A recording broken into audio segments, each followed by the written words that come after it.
Hola jóvenes, ¿cómo están? Espero que se encuentren muy bien. Listo, este es el taller de la sección 0.1 donde vamos a comenzar a trabajar la parte de los números reales.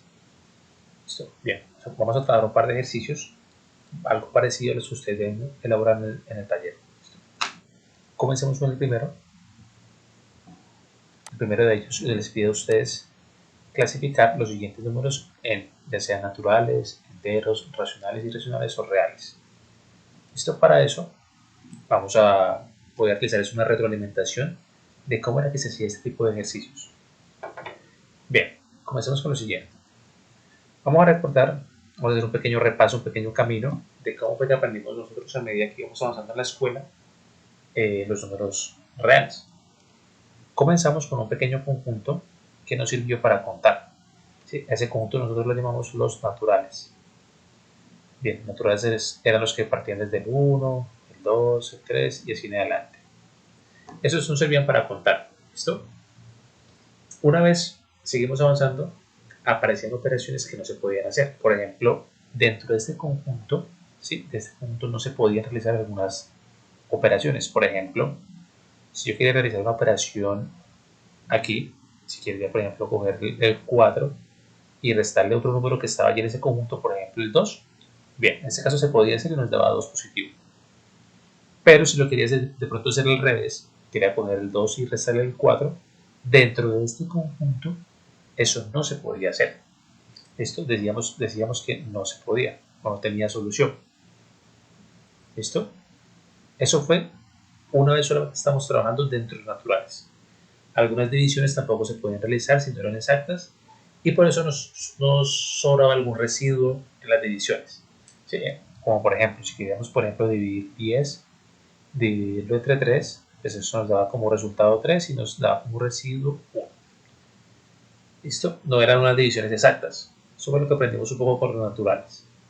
Igual, podíamos sumar, podíamos restar con ciertas condiciones, podíamos multiplicar, dividir con ciertas condiciones y trabajar bastante en estos números. Bien, una vez fuimos avanzando, apareció un conjunto un poco más grande que son naturales, en donde ya podíamos realizar un poco más de operaciones. Ese conjunto fueron los enteros. Los enteros fue un conjunto un poco más grande y dentro de esos enteros estaban contenidos los naturales. ¿Sí? Recuerden que los enteros, ¿quiénes eran? Eran los números positivos, el conjunto de números positivos que justamente eran los naturales, el 1, el 2, el 3 y el 4, y aparecen otros nuevos números que fue el 0, y apareció el conjunto de los números negativos, como menos 1, menos 2, menos 3, en adelante. ¿Listo? Bien, aquí ya vienen operaciones, por ejemplo, podemos realizar cualquier tipo de restas y cualquier dado, por ejemplo, si yo cogí la resta 2 menos 4, dentro del conjunto de los enteros sí se podía realizar y eso nos daba menos 2. ¿Listo? Dentro de los enteros. Sigue trabajando como en el conjunto de los enteros. Ok. Listo. Aquí, antes de seguir avanzando, quiero hacerles una observación. Tengan en cuenta que cualquier elemento que está dentro de los naturales es entero. Cualquier natural es un entero. Pero al revés no se tiene la misma condición. ¿Sí? No cualquier entero es natural. ¿Vale? Por ejemplo, ¿cuál? El 0 o cualquier negativo no es natural. Entonces, la contenencia es los naturales están dentro de los enteros. Al revés no funciona. Muy bien. Eso. Más adelante empezamos a tener un poco de problemas con algunas operaciones, con algunas, por ejemplo, algunas divisiones que no nos daban exactas, y eso nos dio la necesidad de crear un conjunto mucho mayor a estos. ¿Cuál fue? Fue el conjunto de los racionales. ¿Listo? Acá está el conjunto de los racionales, que lo llamamos con la letra Q. El conjunto de los racionales. ¿Quiénes eran estos conjuntos? Son todos los elementos, ¿sí?, que se podían ver como una fracción de la forma A sobre B, donde A y B pertenecían al conjunto de los enteros. Bien, sí, o sea, este A y este B pertenecen al conjunto de los enteros, pero entonces los racionales son todos los números que se pueden ver como una fracción. Y justamente cualquier entero y cualquier natural se puede escribir como una fracción. Ejemplo, por ejemplo, yo el 2 lo puedo escribir como 2 sobre 1, lo puedo escribir como 4 sobre 2.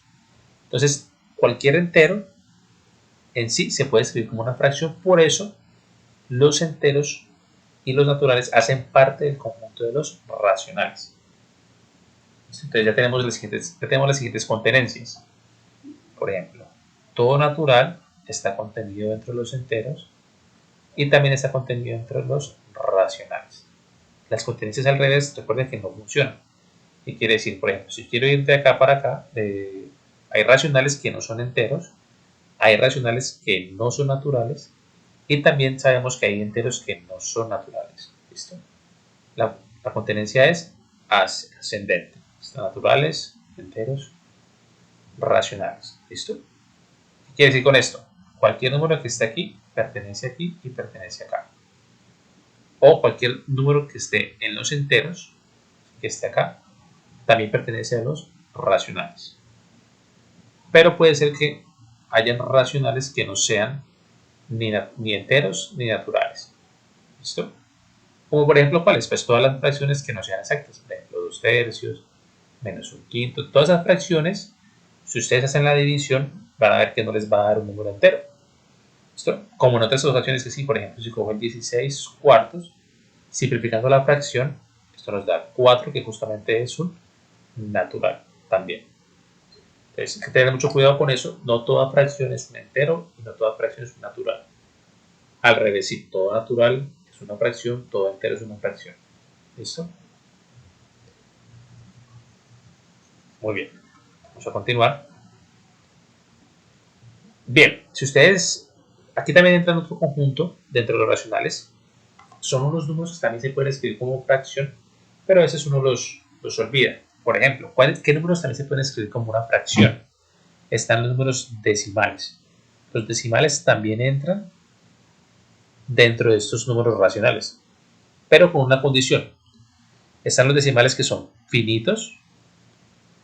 ¿Cuáles son estos decimales? Justamente los decimales que terminan en algún punto. Su parte decimal termina. Por ejemplo, el 3,5 es un decimal finito, se puede escribir como fracción, por lo tanto entra en el conjunto de los racionales, siempre y cuando sea finito. Y hay otro conjunto de decimales que también entran en los conjuntos de los racionales. ¿Cuáles son esos? Son los decimales infinitos, pero con una condición. Estos deben ser periódicos. No sé si recuerdan, si manejan la palabra periódico, pero entonces lo voy a explicar con un ejemplo. Los periódicos eran los decimales que, por ejemplo, tenían su parte decimal que se repetía. Por ejemplo, están estos, el 3,222, o que también se escribía de esta forma, 3,2 y una barra encima del periodo. Sí, al número que se repetía le llamamos periodo.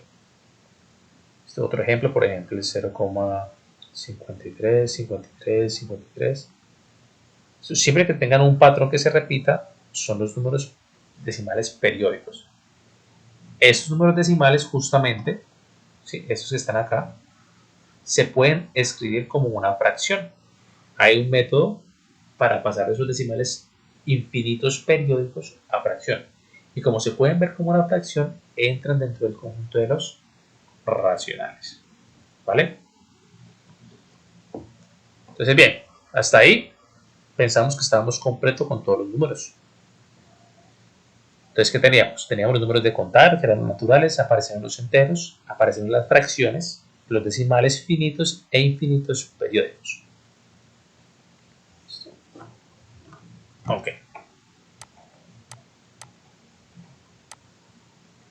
Bien, pero entonces aparecieron un cierto tipo de ecuaciones en las que la solución de esas ecuaciones no se presentaba ni en el conjunto de los naturales, ni en los enteros, ni en los racionales. Por ejemplo, ¿cuál ecuación? Por ejemplo, la ecuación, si ustedes quieren resolver la ecuación, por ejemplo, x al cuadrado más 2, perdón, menos 2 igual 0. Si ustedes intentan resolverla, ¿Listo? Si pasamos, por ejemplo, este menos 2, si cogemos y aplicamos su operación inversa, cogemos x cuadrado menos 2 y sumamos 2 en ambos lados, aquí se nos cancela este menos 2 con este 2, se nos queda x cuadrado y esta operación de acá nos da justamente 2. Entonces, si queremos buscar, por ejemplo, un número que elevado al cuadrado me dé 2, ese número que está aquí, ese número que nos soluciona esa ecuación, no se puede escribir en forma de una fracción, ¿sí? X no se puede escribir de esta manera. Entonces, ¿qué pasó? Esto nos dio la necesidad de crear un conjunto aparte de los racionales, aparte de los enteros, aparte de los naturales. ¿Cuál fue ese conjunto? Ese conjunto lo llamamos, un segundo, conjunto de los irracionales. Conjunto de los números irracionales. Ese conjunto daba soluciones a algunas ecuaciones que no se pueden encontrar como una fracción en su solución. ¿Listo? Por ejemplo, hay varios números famosos irracionales. Está, por ejemplo, el número pi, es el número e, no sé si lo conocen, el número de Euler, y todas las raíces que a ustedes se les ocurran que no sean exactas. Raíz cuadrada de 2, raíz cúbica de 3, cualquier raíz que no sea exacta entra en el conjunto de los irracionales. En otras palabras, todos esos conjuntos que están acá, todos esos elementos, son decimales infinitos, tienen una cantidad infinita de decimales, pero no periódicas. Es decir, no hay ningún patrón que se repita. ¿Sí? Los decimales infinitos no periódicos entran en el conjunto de los racionales. Y tengan en cuenta algo muy importante. Si hay un elemento que ustedes encuentran acá, no puede estar acá. O al revés.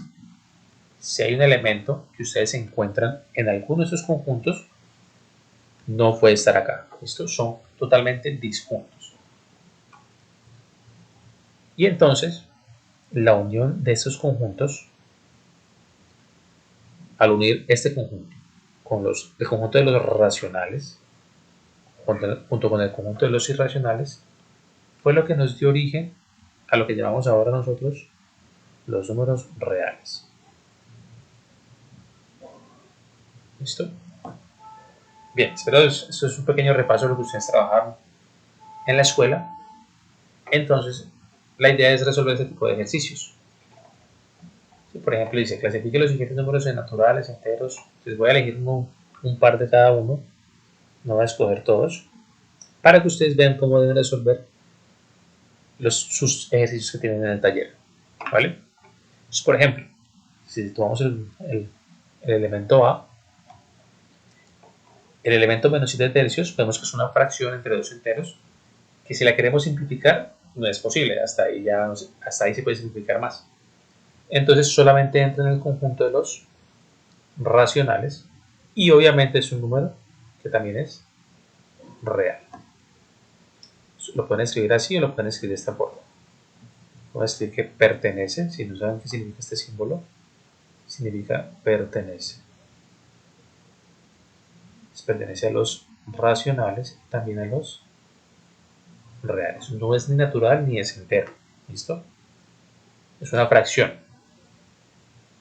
Bien, tomemos por ejemplo el elemento B y miremos a qué conjuntos podría pertenecer. Si calculamos la raíz cuadrada de 25, si la raíz cuadrada de 25 es justamente 5, que está sobre este 5, al simplificar la fracción nos queda 1. Y pues sabemos que el 1 pertenece al conjunto de los naturales. Y como los naturales están dentro de los enteros, entonces 1 también va a estar en el conjunto de los enteros. Y como los enteros también están dentro de los racionales, el 1 también pertenece al conjunto de los racionales. Y por último, también es un real. Por ejemplo, vamos con la opción C, dice lo siguiente, que coja el elemento 3pi y le suma pi.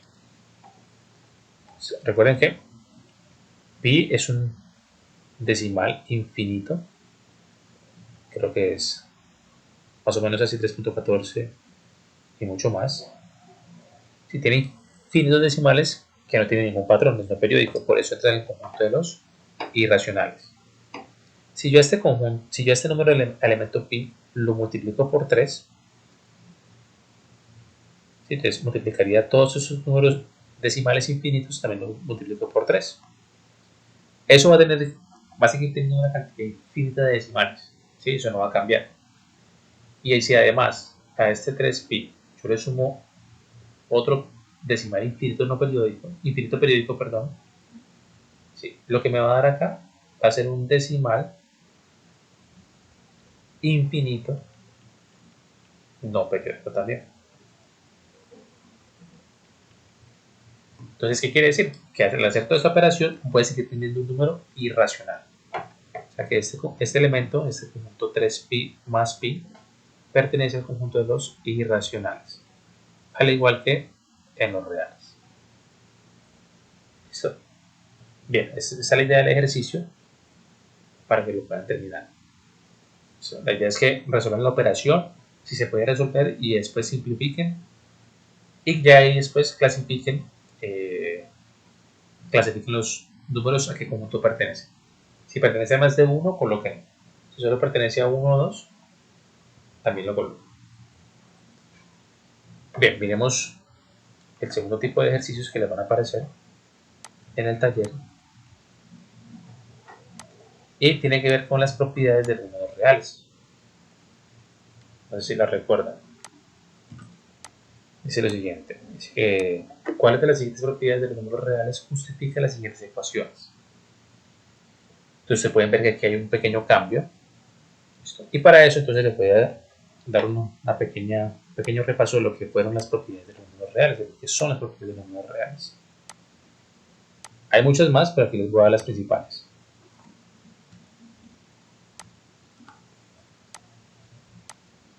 Se ve bien, dice. Recuerda que en los números reales tenemos dos operaciones, la operación suma o adición y la operación multiplicación. ¿Listo? Entonces, bien, hay propiedades tanto para la suma como para la multiplicación. Para la suma, está la propiedad de la cerradura. ¿Qué quiere decir cerradura? Que si yo cojo, por ejemplo, dos números reales y los sumo, el resultado va a ser un número real. ¿Sí? Si cojo un número real y le sumo otro número que también es real, su resultado va a pertenecer justamente al conjunto de los reales. Lo mismo para la multiplicación. Si A es real y lo multiplico por B, que también es otro real, su resultado va a ser justamente un número real. Eso es lo que quiere decir la propiedad de la cerradura en los reales. ¿Listo? Ok. La segunda nos dice que tanto en la suma como en la multiplicación existe la propiedad conmutativa. ¿Qué quiere decir eso? Que si yo cojo un real, ¿sí? Vamos a supongamos que el número A, el número B y el número C pertenecen al conjunto de los reales. Entonces, si cojo A y lo sumo con B,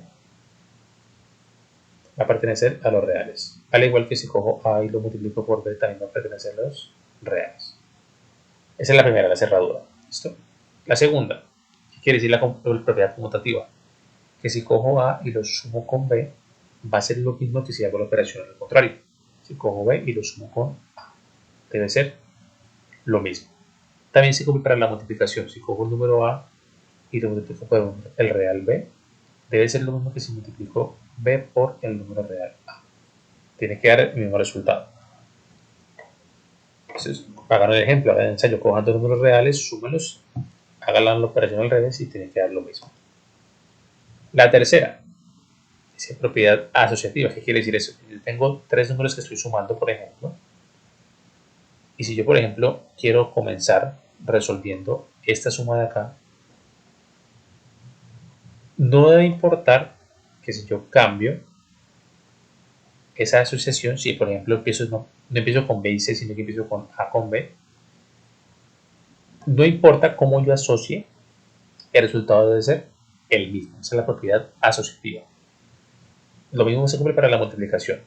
Si voy a multiplicar 3 o más elementos y asocio de esta forma, el resultado no debe cambiar, el resultado final no debe cambiar si asocio de manera diferente. Si asocio de esta forma, al final debo llegar al mismo resultado. ¿Listo? Entonces, eso me justifica.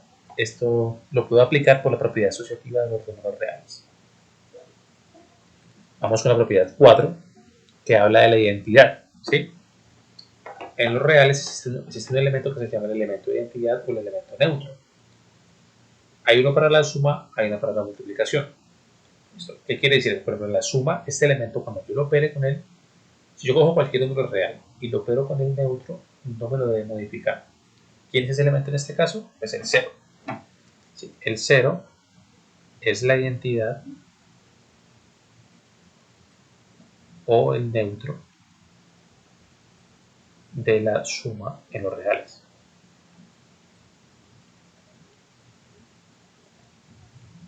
¿Qué quiere decir eso?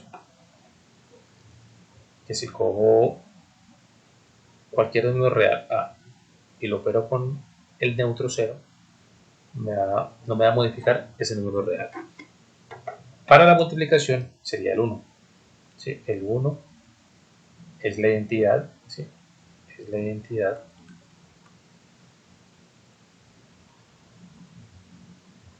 de la multiplicación.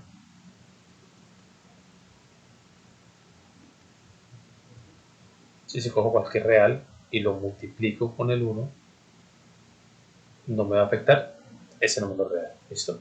Entonces, cuando opero con el 0, opero con el 1, se cumple esa propiedad de la identidad, ¿vale? Que no me lo modifica. Y por último, está la propiedad del inverso. Está el inverso aditivo y el inverso multiplicativo. ¿Cuál es el inverso aditivo? Si tengo dado un número real A, su inverso aditivo, ¿sí?, es un elemento que al yo operarlo me da justamente la identidad de la suma. A ese elemento le llamamos menos A. Este va a ser el inverso aditivo. De nuevo, es un elemento que al operarlo con el número real me da como resultado el neutro o la identidad de la suma.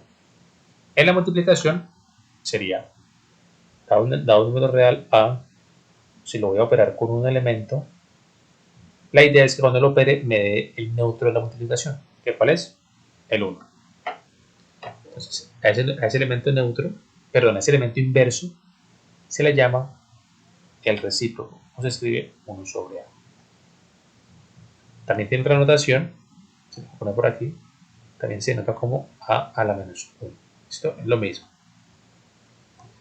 ¿Qué me cumple esa propiedad? Que cuando yo multiplique el número real por su inverso multiplicativo, me da como resultado el neutro de la multiplicación. Esto va a ser nuestro inverso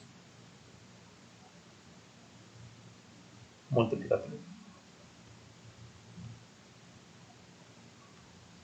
También tiene un nombre que se llama el recíproco. Esto también recibe el nombre del recíproco. Entonces, bien, basado en estas propiedades, ustedes van a resolver los ejercicios que están aquí. Por ejemplo, ¿por qué puedo realizar este cambio de aquí para acá? Entonces, si podemos ver, vimos que hubo una asociación diferente, ¿sí? Entonces, esto se puede realizar por la propiedad asociativa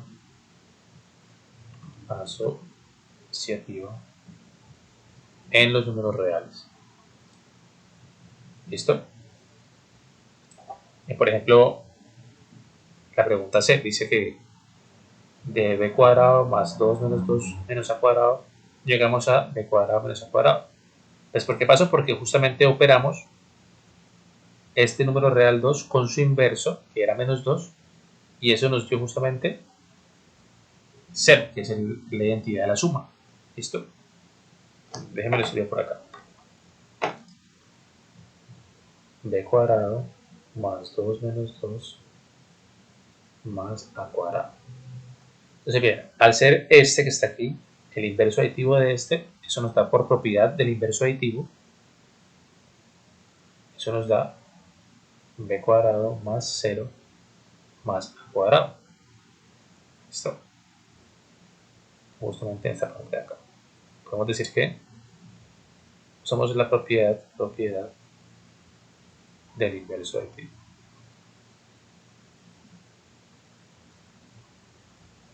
Y para que este me desaparezca, pues aplicamos la propiedad de operar un número real con el neutro de la identidad. Cuando operamos un número real con identidad, me queda el mismo.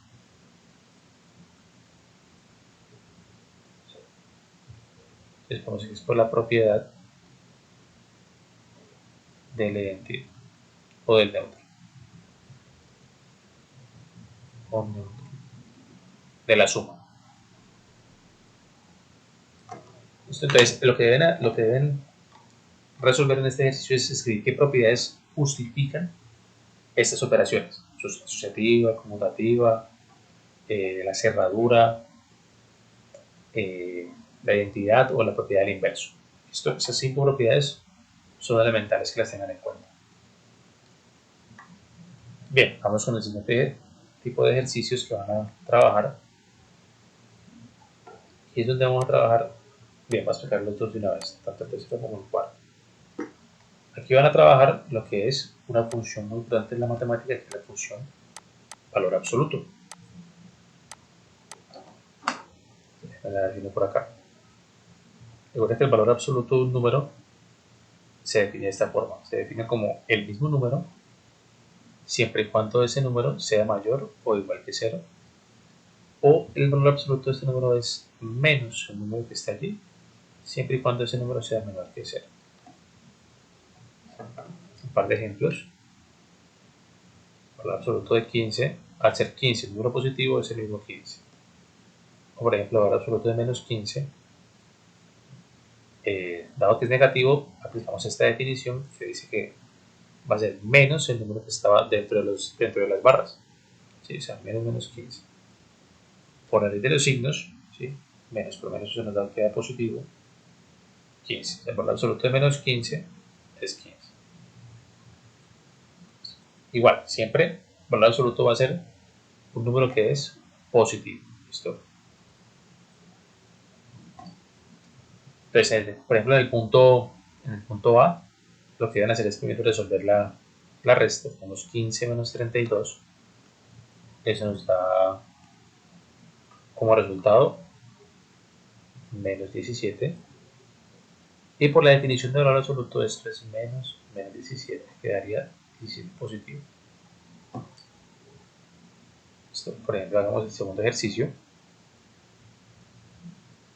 El segundo dice que es 3 por el valor absoluto de menos 3, que es, dado que es negativo, es menos 3, más 7 por el valor absoluto de menos 2, que sería menos 2. Eso nos queda que sería 3 por, esto nos queda menos por la misma, nos quedaría 3 por 3 positivo, más 7 por el valor absoluto de menos 2, que nos dio menos 2, quedaría 2 positivo. Eso nos quedaría 9 más 14 igual a 23. De esa forma van a resolver los ejercicios que están en el punto 3. Para la segunda, debemos igual recurrir a la definición de valor absoluto. ¿Listo? Pero entonces vamos a simplificarlo un poco. ¿Qué significa, por ejemplo, que el valor absoluto menos un número? ¿Qué significa esto? Recuerden que aplicamos la definición, que es x menos el número, siempre y cuando ese x menos el número sea mayor o igual que 0. O menos lo que está dentro de las barras, o sea, menos x menos a, siempre y cuando ese x menos a sea negativo, o sea, menor a 0. Entonces podemos multiplicar un poquito más. ¿Sí? El valor absoluto de x menos a es justamente x menos a. Si yo cojo y opero en ambos lados de la desigualdad, si en ambos lados sumo el inverso de menos a sería a positivo, ¿qué pasaría? Vamos a operar estos dos en ambos casos. ¿Sí? aplicamos la propiedad del inverso aditivo para poder cancelarlo. Listo, se cancelaría este con este. Y nos queda la definición escrita de otra forma. Valor absoluto de x menos un número real a es el mismo x menos a siempre y cuando x sea mayor o igual que ese número a, o es menos x menos a siempre y cuando este x sea más pequeño que el número a. Usando esta definición, que es la misma de la anterior, solo que con un número real dentro de las barras, ¿sí? Podemos resolver ese tipo de ejercicios. Por ejemplo, hagamos este primero. Dice que, ¿cuál es el valor absoluto de 7 menos x si x es mayor a 7?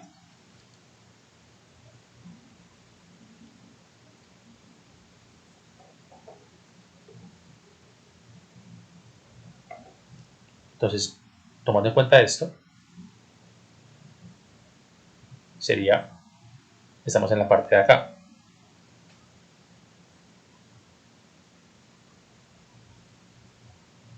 Denme un segundo, creo que acá está al revés.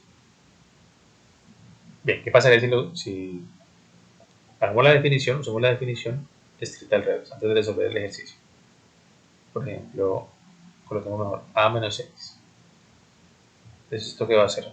Va a ser el mismo a menos x, siempre y cuando a menos x sea mayor o igual a 0, o va a ser menos a menos x, siempre y cuando a menos x sea menor que 0. ¿Sí? Usé la definición. ¿Sí? El valor absoluto de esto es ella misma, siempre y cuando lo que está dentro sea positivo. O es el negativo de lo que está ahí adentro de las barras, siempre y cuando lo que está acá adentro sea negativo. ¿Sí? Aplicando la propiedad del inverso, o mejor dicho, mejor pasamos este elemento para acá, este menos x pasémoslo para acá, quedaría escrito de esta forma. Que el valor absoluto de a menos x es igual a el mismo a menos x, siempre y cuando a sea mayor o igual a x, o menos a menos x, siempre y cuando a sea menor que x. Entonces, para el primer ejercicio es mejor trabajarla de esta forma. Esto no quiere decir que la que está acá está mal. También la pueden utilizar. Esto, cualquiera de las dos. Pero pues en este caso tenemos el ejercicio 7 menos x. Entonces, si yo quiero calcular el valor absoluto de 7 menos x, donde x es, verifiquemos, mayor a 7, entonces miremos en qué caso estamos. Estamos en el caso de que dice que x mayor a 7. Entonces, vamos acá, ¿cuál de estas dos condiciones me cumple? En este caso, el papel de a sería 7. ¿Qué quiere decir? Estamos en este caso. Tenemos x mayor a 7, o sea, x mayor a a. O sea que debemos escoger como resultado esta solución. El valor absoluto lo vamos a escribir de esta forma. ¿Qué quiere decir eso? Que el valor absoluto de 7 menos x es justamente menos, abrimos paréntesis, colocamos 7 menos x. Procedemos a romper los paréntesis con la ley de los signos. ¿Sí? Este menos me cambia todos los signos que estén acá adentro. Este 7 queda en menos 7 y este menos x va a quedar más x. La propiedad conmutativa de la suma puede escribir esto de la forma x menos 7. ¿Listo? Ese sería el valor absoluto de este ejercicio, el punto A. Hagamos otro de los que está acá. Por ejemplo, tomemos el punto C.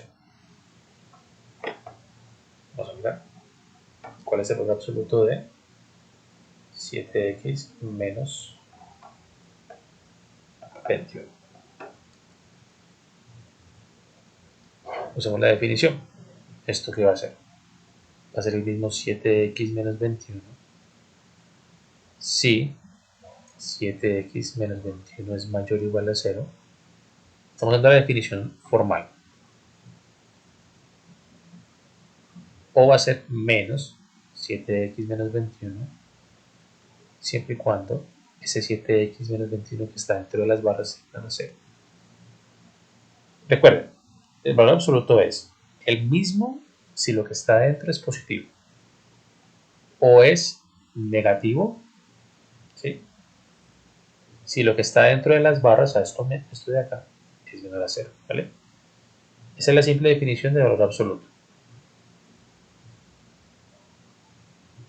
Solo que vamos a tratar de simplificar un poquito esta desigualdad, ¿listo? Aplicando propiedades de los números reales. Por ejemplo, vamos a aplicar la propiedad del inverso aditivo para poder quitar este menos 21. Quedaría así. Esto se va a mantener. Esto acá también se va a mantener. Entonces, si cojo 7x menos 21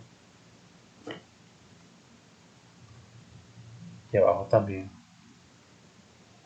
y aplicamos la propiedad del inverso aditivo. Vamos a coger y vamos a aplicar el inverso aditivo de menos 21 en ambos lados. Vamos a sumar 21 en ambos lados. Entonces, ¿qué pasaría? Se cancela. Esto nos daría el neutro, nos daría 0. Acá también. Entonces queda escrito de esta forma. Hacer 7x. Solamente estamos modificando la condición, ¿sí? Para que vean de dónde sale, por ejemplo, este 3 que nos da el ejercicio. ¿De dónde sale este 3? Porque sale esta condición. Ya van a ver de dónde sale.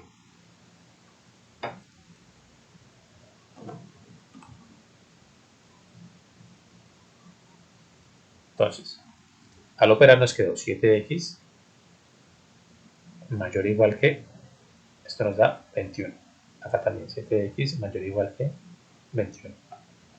Y por último, para poder despejar la x, debemos cancelar el 7. ¿Cómo lo cancelamos? Con la propiedad del inverso multiplicativo. ¿Sí? La idea es que ya este 7 lo multiplique por un valor que su resultado nos dé como respuesta 1, que al multiplicarlo por x nos da justamente la variable x. Entonces aplicamos esa propiedad del inverso multiplicativo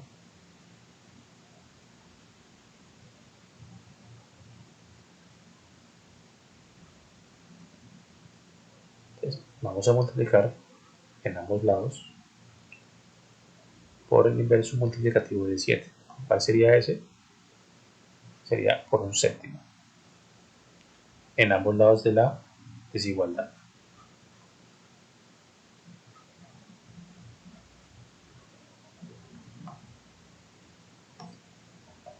Entonces, al multiplicar 7 por su inverso multiplicativo, nos daría el neutro de la multiplicación, que es el 1.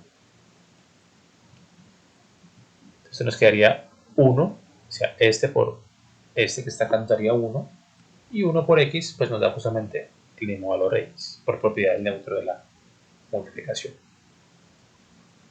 Y al multiplicar fracciones, recuerden que es numerador por numerador, denominador por denominador. Eso nos quedaría 21 séptimos, que simplificado va a hacerlo por acá. 21 por un séptimo. Si quieren le colocamos un denominador 1 este 21. Multiplicamos un numerador por numerador, sería 21 por 1 y 1 por 7. Simplificamos, nos queda 3 sobre 1, o sea, 3. Entonces nos queda que la condición que nos daban al principio es x mayor o igual a 3, o esta acá si x es menor a 3.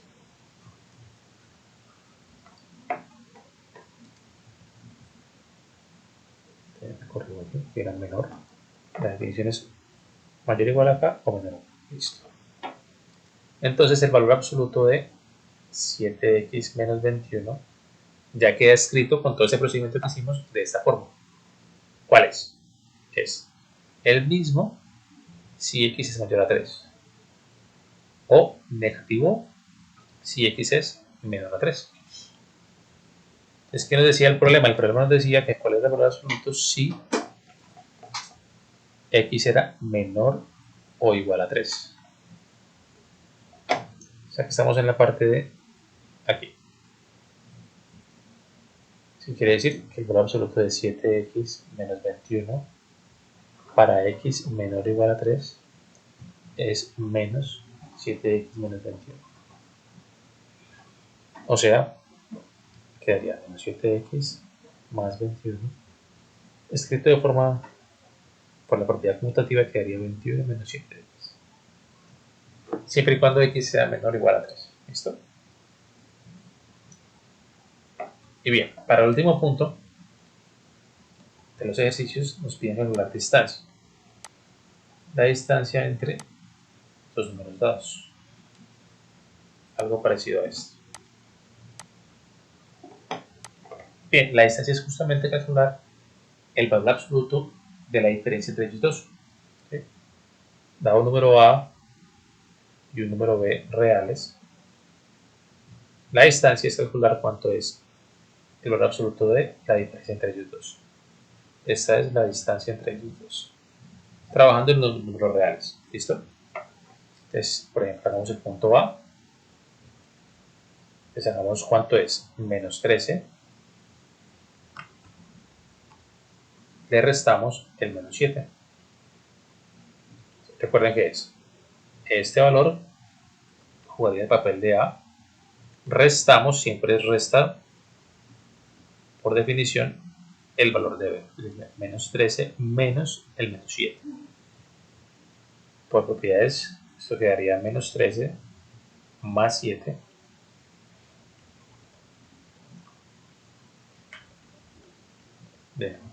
Correr un poquito acá. Otra vez quedaría menos 13. Este menos delante de este menos 7 me quedaría más 7. Al operar eso nos daría menos 6.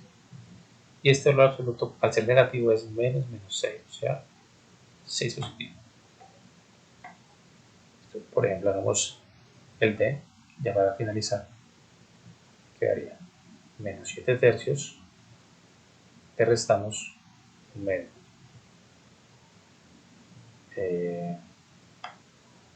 Podemos buscar un mínimo común múltiplo, tanto para 3 para el 2, para trabajar con un común denominador. ¿Sí? Quedaría, por ejemplo, sería el 6. Entonces sería 6 dividido 3 nos queda 2, por menos 7 nos quedaría menos 14. 6 dividido 2, 3, por menos 1, menos 3. Eso nos daría menos 17 sextos. Y al ser negativo quedaría menos 17 sextos. Por definición de valor absoluto, al final queda positivo 17 sextos. Esa sería la distancia entre el valor de menos 7 tercios y el valor 1 medio. Listo. Ok, eso es todo por hoy. Espero que les pueda servir un poco toda esta explicación, todo este pequeño repaso. Y cualquier duda que tengan, pueden ir a la hora del taller para poder consultar. Listo. Feliz día, chicos.